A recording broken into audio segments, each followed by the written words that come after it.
So who shoots the arrow of the mind at the target? This is the first verse of the Kena Upanishad. Who shoots the arrow of the mind to its target? Who yokes the first breath on its path? Who sends the word out of people? Who put the eye and the ear to their workings? That which is hearing of our hearing, mind of our mind, speech of our speech, that is the life breath of our life breath and the sight of our sight. The people who know this are released beyond, and they pass from this world and become immortal. And in that place where they go, there's no sight and no speech. Sight travels not, nor speech, nor mind. We know it not, and we can't even describe how we should teach about it, for it's unknowable. It is above the unknown. And if you think you know it well, then little do you know it. That of it that is you, that of it which is in the devas, you have to think it out. I think not that I know it well, and yet I know that it is not unknown to me. The one who knows it, they know that it is not unknown to them.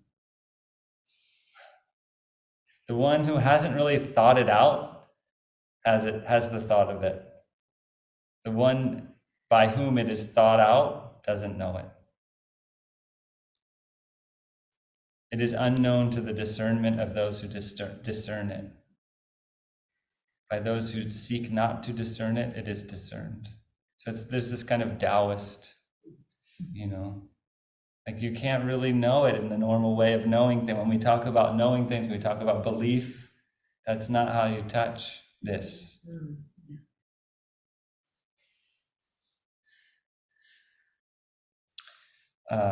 The Svetasvatara Upanishad, the wise one should hold the body steady with the three upper parts erect, turn their senses with the help of the mind towards the heart, and by means of the raft of Brahman, cross the fearful torrents of the world. The yogi should control the pranas, and when they are quieted, the yogi should breathe out through the nostrils. Then the yogi should undistractedly restrain the mind as a charioteer restrains vicious horses. Let the yogi practice in a cave, protected from high winds, or a place that is flat, pure, and free of stones, undisturbed by the noise of water or of market booths that are delightful to the mind. A place that is delightful to the mind and not offensive to the eye. So it's kind of, there's a little more practical and tangible about what a yogi should do and where they should be. As gold covered by earth shines bright after it has been purified, so the yogi, realizing the truth of the self, becomes one with the non-dual self and attaining the goal. When the yogi beholds the real nature of Brahman, Brahman is like the vastness that pervades the universe, the one being. Radiant as a lamp, having known the unborn and immutable Lord, who is untouched by ignorance and its effects, is freed from all fetters.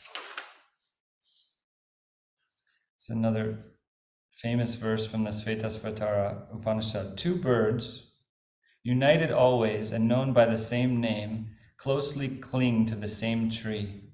One of them eats the sweet fruit, and the other one looks on without eating. So the bird that eats the sweet fruit is generally understood to be the embodied self and the mind, who's partaking of this world and thinking this is mine. And the other one is the self that is still reserved and enjoying, looks on without eating. So there's this self in us, this ego, we could call it. You have to remember that the word ego has all these Freudian connotations that did not exist 2,000 years ago when these texts were written, or 3,000 years ago. Seated in the same tree, the jiva, the individual being, moans, bewildered by its impotence, But when it beholds the other, meaning the one bird who's not eating, the Lord worshipped by all and his glory, it becomes free from grief. So it's basically saying like the embodied being, when it sees that one bird who is content in itself, the watcher, the one that beholds all, that it is that's we become free from grief when we behold that other bird. It's another word that's used a lot in the Upanishads, anya, the other. And it's kind of like, how do you describe that thing? That. How do you describe that? The other. It's the other thing. It's the other stuff. The one who knows Brahman, who is all bliss, extremely subtle, like the film that rises to the surface of clarified butter, and is hidden in all beings. The one who knows the radiant deity, the sole pervader of the universe, is released from all fetters.